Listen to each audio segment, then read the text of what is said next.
gentlemen, to talk about Killzone Shadowfall, please welcome the art directors from Guerrilla Games. Thank you. Cheers. Right. Hi, everybody. Welcome to E3. I'm Misha Baas. I'm the project art director of Killzone 4, Shadowfall. And I would like you to take a look at our announce demo we showed in February. OK, that's it. Take it away.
It's the waiting around that messes with your head. Just now you're here, things start moving, huh? Nobody gets through without clearance. Back up! Back up! Let him through! This way, sir.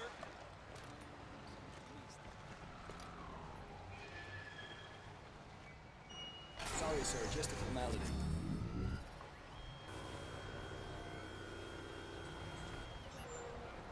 Okay, clear. Please proceed.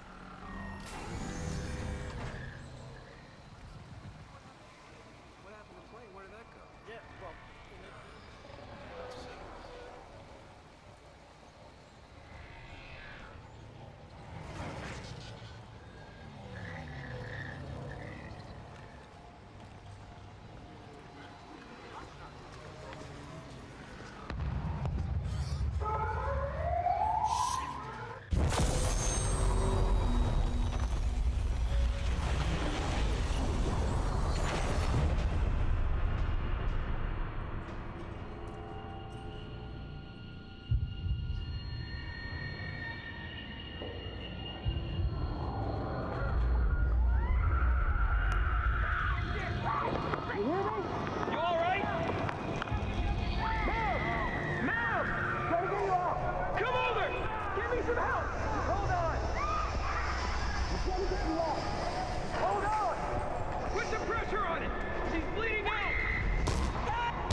All right.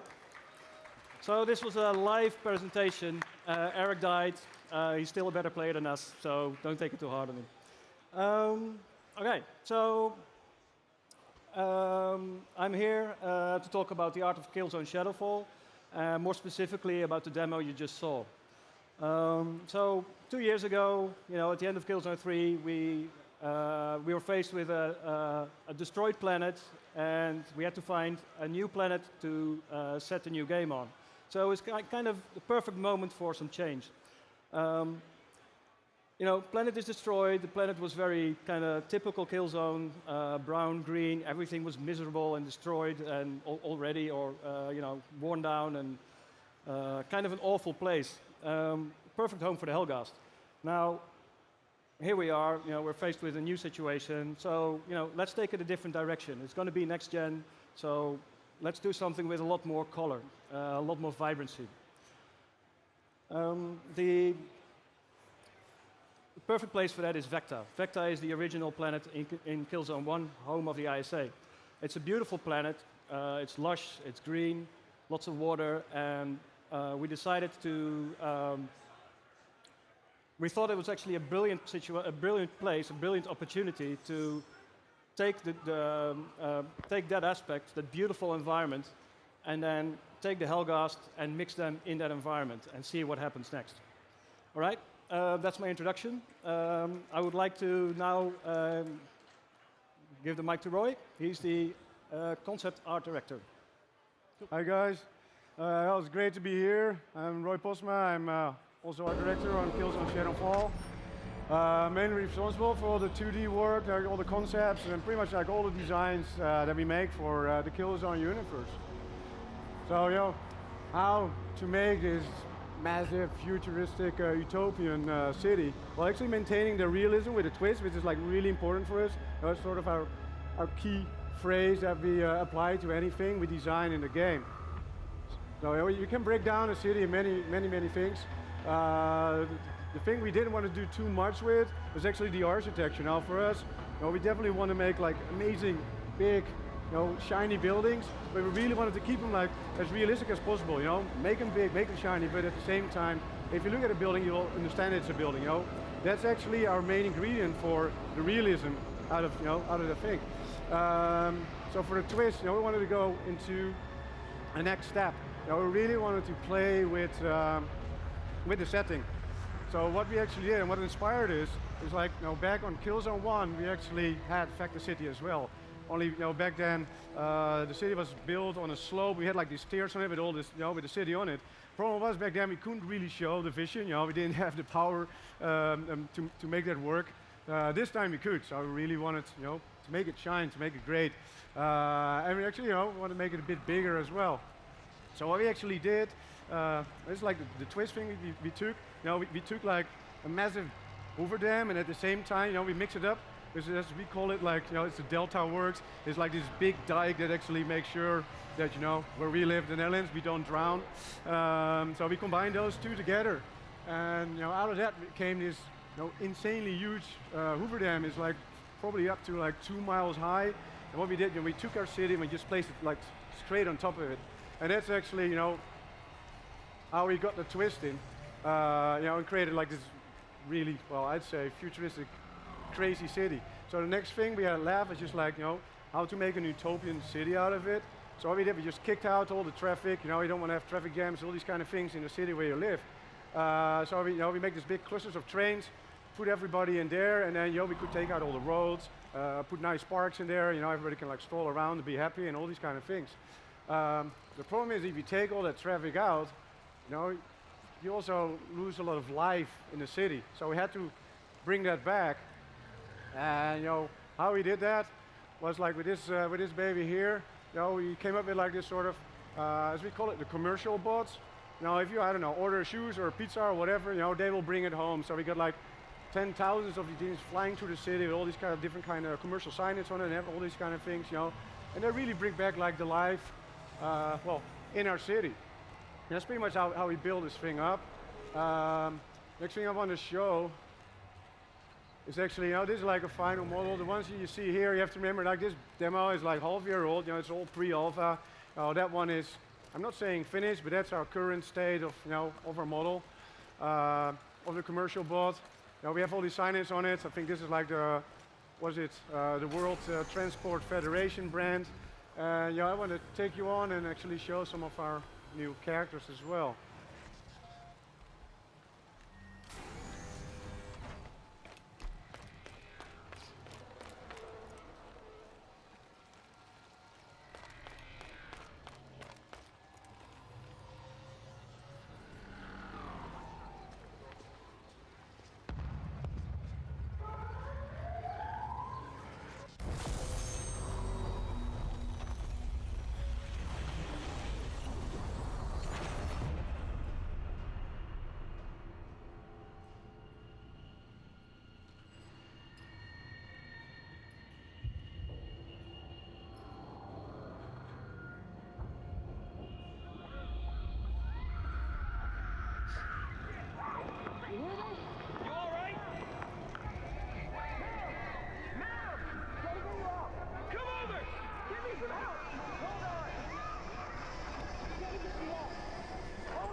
Now this guy, this is one of our new enemies. He's like a Helga's terrorist, and again, that's like half-year-old. That's pre-alpha.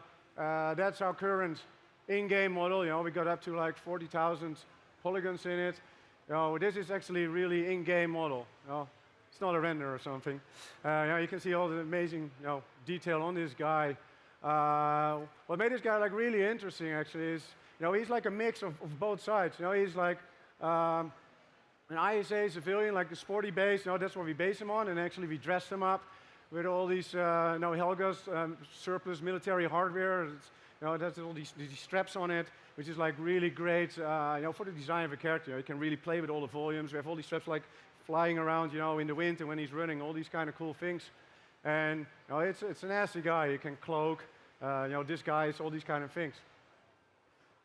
So another guy, this is one of my favorite characters, to be honest. He's been with us since I think Killzone 2 and Killzone 3 was there. He's our sniper. This guy can cloak as well. We really wanted to revamp this guy. Again, it's in-game shot.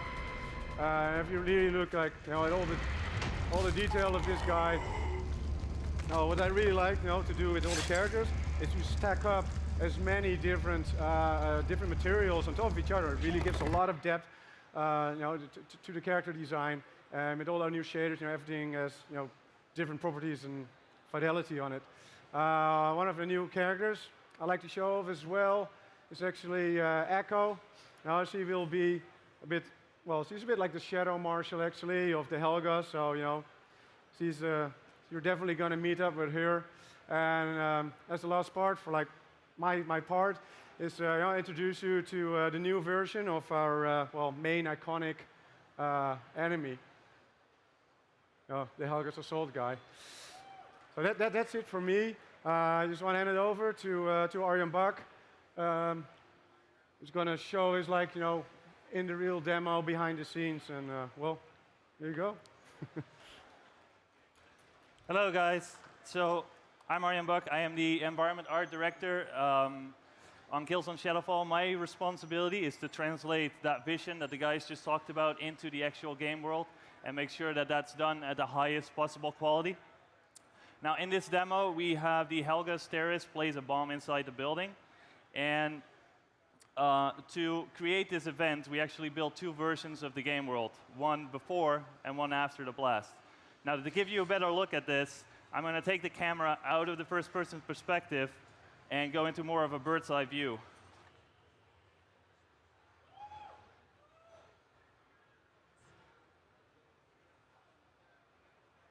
So the reason we built this world in two stages is because we needed a lot of control over the environment for gameplay, but we also needed a lot of control over the blast direction. So what you can see on the screen right now is that the blast originated from the building, then fanned out to the sides, and then all the way in the back here where all the small debris landed. Now, another new system that we added to Killzone is what we call the dynamic dust system. And this system allows us to add a thin layer of dust onto the characters and onto the world and onto any object that is either moving or standing still.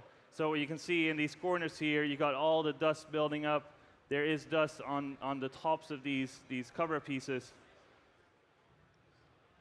So the last thing I want to show you guys is one of our debug tools. So this debug tool is something that we use to manage the tremendous amount of detail that you see on the screen here. It allows us to, let me see if I can get it up here.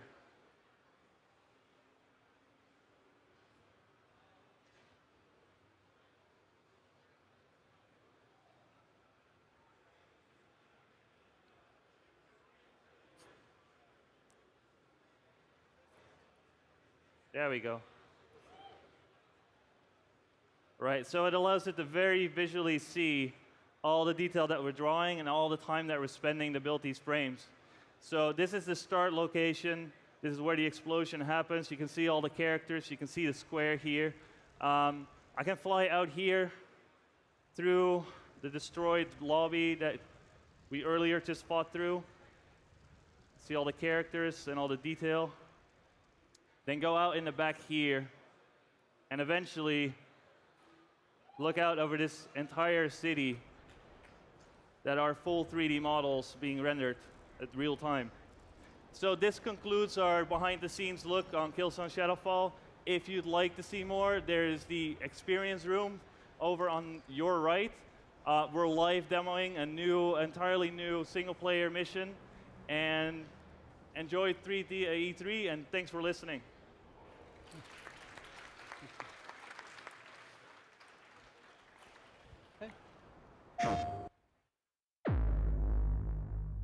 Let me show you something. It was a recon mission across the wall. We've heard nothing since. One wrong move and this all blows up in our face. Do what you do best.